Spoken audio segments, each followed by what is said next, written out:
Indo British advanced pain clinic నొప్పిమాయం surgery దూరం for appointments 9155515563 forensic audit చేపట్టి ప్రభుత్వ భూములు అన్యాక్రాంతం ఎట్లయిపోయినాయి, ప్రైవేట్లో జరిగిన గోల్మాల్ ఏంటో నిగ్గు తెలుస్తామనే ఒక నిర్ణయానికి వచ్చి ఆ విషయాన్ని పసిగట్టి ఈరోజు సభ నడవకుండా సభలో ఆ చెత్త అంతా ఇది పరిస్థితి. అధ్యక్ష నేను ఎప్పుడైనా చర్చలకు వెనుక పోతాను అధ్యక్ష. మీకు నేను చాలా సంవత్సరాల నుంచి తమరు నన్ను చూస్తూనే ఉన్నారు కదా, రాజకీయాలకు లేనప్పటి నుంచి కూడా చర్చలు ఏమైనా వెనుక పోయేటోనా అధ్యక్ష? మీకు తెలియదా? ఏదైనా విషయంలో వెనుకడికి వేసేది ఎప్పుడన్నా జరిగిందా అధ్యక్ష?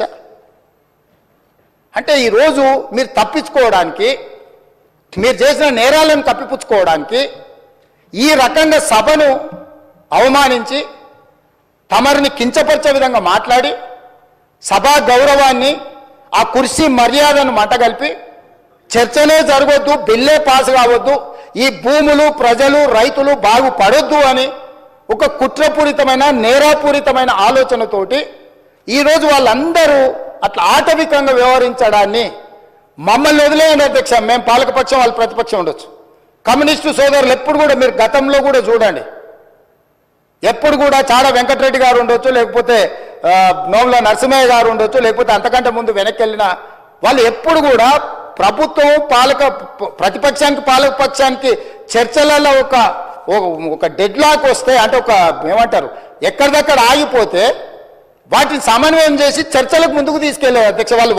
వాళ్ళు ఎప్పుడు కూడా ఈ సభ చర్చలు జరుగుతాయనే, ప్రజల సమస్యల మీద చర్చలు జరుగుతాయనే పరిష్కారం చూపిస్తారని నమ్మే కమ్యూనిస్టులు దాదాపుగా ఉమ్మడి రాష్ట్రంలో అటు తెలుగుదేశం ఉన్నా, ఇటు కాంగ్రెస్ ఉన్నా, లేకపోతే కాంగ్రెస్ అధికారంలో ఉండి తెలుగుదేశం ప్రతిపక్షంలో ఉన్న ప్రతిస్తంభన వచ్చినప్పుడు కమ్యూనిస్టులు కీలకమైన బాధ్యత తీసుకొని, ఎంఐఎం కీలకమైన బాధ్యత తీసుకొని సభను నడిపించడానికి, సాంప్రదాయాలను కొనసాగించడానికి ఒక సమన్వయం చేసేది అధ్యక్ష. ఇవాళ ఏదీ లేదు అధ్యక్ష, ఎవ్వరు మాట వినడం లేదు. వాళ్ళేం ఎంఐఎంఆర్ లేకపోతే బీజేపీ ఆర్ కమ్యూనిస్టులు మా పార్టీ క్రియాశీలక సభ్యులేం కాదు అధ్యక్ష. వాళ్ళందరూ చర్చ జరగని చర్చ ఇది అత్యంత కీలకమైంది. మేము కొన్ని అంశాలు ప్రభుత్వం దృష్టికి తీసుకుదలుచుకున్నాం. తెచ్చుతున్న చట్టంలో కూడా ఏదైనా లోపాలు లేకపోతే వాటిలో ఏమైనా సూచనలు చేయాలని వాళ్ళు అడుగుతుంటే మేము ఎవ్వరిని మాట్లాడనీయము, మా ఇష్ట రాజ్యాంగం మేము వ్యవహరిస్తాము.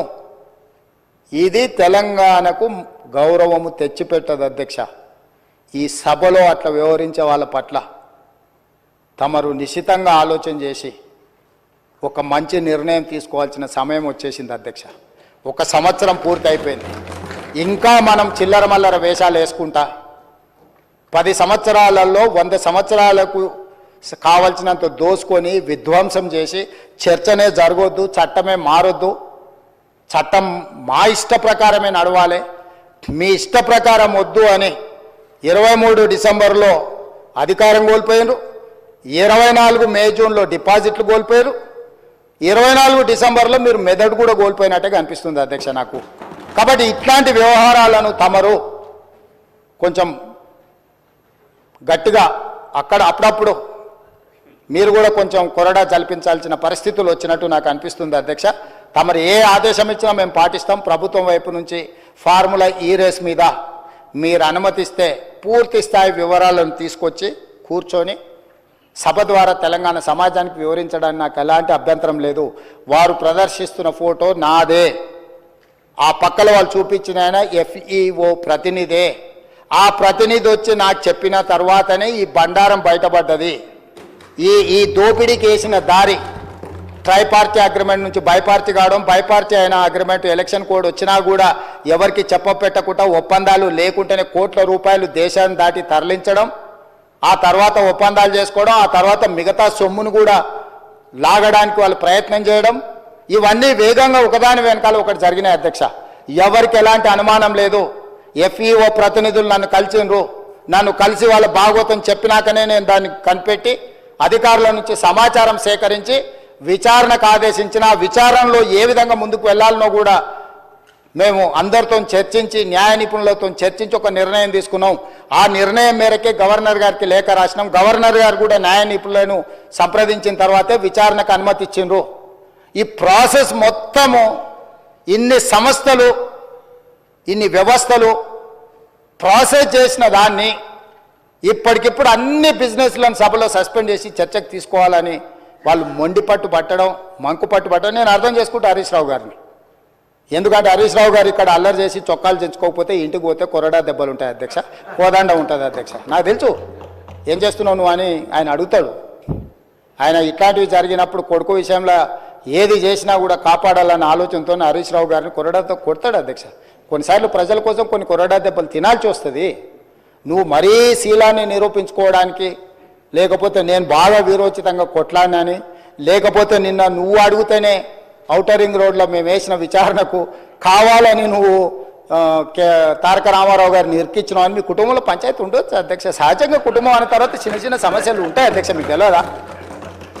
ఇప్పుడు నువ్వు ఉద్దేశం ఏముందో నాకు తెలియదు. డిమాండ్ చేసింది హరీష్ రావు గారే, వారు డిమాండ్ చేసిండు కాబట్టి అనుమతి ఇచ్చారు. ఈరోజు మహేశ్వర్ రెడ్డి గారు డిమాండ్ చేసిండు, శ్రీనివాసరెడ్డి గారు దాన్ని అనుమతి ఇచ్చిండు. సీనియర్ సభ్యులు అడిగినప్పుడు వాళ్ళు అడిగిన దాంట్లో సహేతుకత ఉండి కొంత బలం ఉంటే వాళ్ళ వాదనలో కానీ విషయంలో కానీ ప్రభుత్వానికి ఏముంది అధ్యక్ష?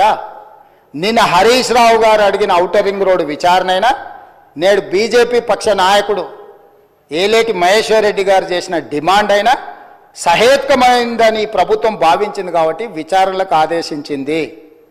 కాబట్టి దయచేసి ఈ సభ, నాకు రాష్ట్రపతి గారి కార్యక్రమం ఉన్నది, అక్కడ రాష్ట్రపతి గారి ప్రోగ్రాంకి వెళ్ళేది ఉన్నది అధ్యక్ష. ఈ సభను, ఈ బిల్లు ఒక అద్భుతం. ఇందులో ఏమైనా చిన్న చిన్న సూచనలు ఉన్నాయి, ఎగ్జిక్యూటివ్ ఆర్డర్స్లో ఏమైనా కావాలంటే కూడా మనం కరెక్షన్ చేసుకుందాం. ప్రభుత్వం ఓపెన్ మైండ్తో ఉన్నది, ప్రభుత్వానికి ఎలాంటి హిడెన్ ఎజెండా లేదు. ఒక మంచి చట్టం తెస్తే మాకే పేరు వస్తుంది. ఎందుకంటే ఈ భూమితో ముడిపడి ఉన్న ప్రాంతం తెలంగాణ. ఈ భూమే సర్వం, ఈ భూమే తెలంగాణ సార్వభౌమాధికారాన్ని తెచ్చిపెట్టింది. ఈ భూమి కోసం అసూలు బాసిన వాళ్ళు ఉన్నారు, వాళ్ళందరూ కూడా న్యాయం చేయాలనే సాదా బైనామాలు కావచ్చు, రెవెన్యూ రికార్డు కావచ్చు, లేకపోతే పోడు భూముల పట్టాలు కావచ్చు, లేకపోతే అసైన్మెంట్ పట్టాలు కావచ్చు, ఏదైనా భూమి రిలేటెడ్ ఇష్యూ. భూమి అంటే భూభారతి అని అంటే అది ఇందిరమ్మ కాంగ్రెస్ పార్టీ. ఎందుకంటే అసైన్మెంట్ భూములు ఇచ్చింది కానీ, పోడు భూముల పట్టాలు ఇచ్చింది కానీ, పేదలకు ఇండ్ల పట్టాలు ఇచ్చింది కానీ, ప్రతి వాడికి భూ పంపకాలు చేయడం ద్వారానే కాంగ్రెస్ పార్టీ ప్రజలలో ఈ రోజుకు 140 సంవత్సరాల నుంచి ఉన్న పార్టీ. ఇంకా ప్రజలల్లో ప్రేమ అభిమానం ఉంది, ఇందిరమ్మ పేరు తలుచుకుంటున్నారు అని అంటే ఈ భూమి యొక్క హక్కులను పేదవాళ్ళ కోసం కాపాడడం వల్లనే.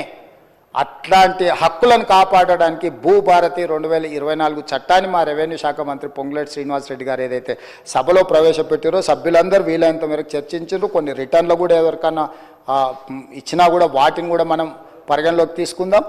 అన్ని రకాలుగా ఒక మంచి చట్టం చేసుకుందాము. ఈ మంచి చట్టంలో అందరినీ ఇప్పటి కూడా నేను విజ్ఞప్తి చేస్తున్నా, ఇవాళ సాయంత్రం వరకు బీఆర్ఎస్ఓ లేదన్నా రిటర్న్ డాక్యుమెంట్ సబ్మిట్ చేసినా కూడా తమరు అనుమతి ఇవ్వండి. ఒకవేళ అసెంబ్లీ సెక్రటరీ గారికి వాళ్ళు ఏదైనా పంపించిన అందులో ఏదైనా విలువైన సూచన ఉంటే అధికారులకు కానీ నేను మంత్రి గారికి కానీ అడుగుతున్నా. ఈ ఒకవేళ ఏదైనా ఉన్నా కూడా ఎగ్జిక్యూటివ్ ఆర్డర్లో ఒకవేళ చట్టంలో మనం అమెండ్మెంట్ చేసుకోవడానికి ప్రొవిజన్ లేకపోయి ఉండొచ్చు,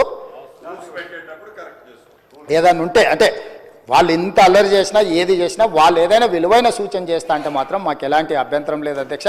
ఈ చట్టాన్ని మీ అందరూ పెద్ద ఎత్తున మద్దతు పలికి ఆమోదించాల్సిందిగా నేను కోరుకుంటున్నా అధ్యక్ష.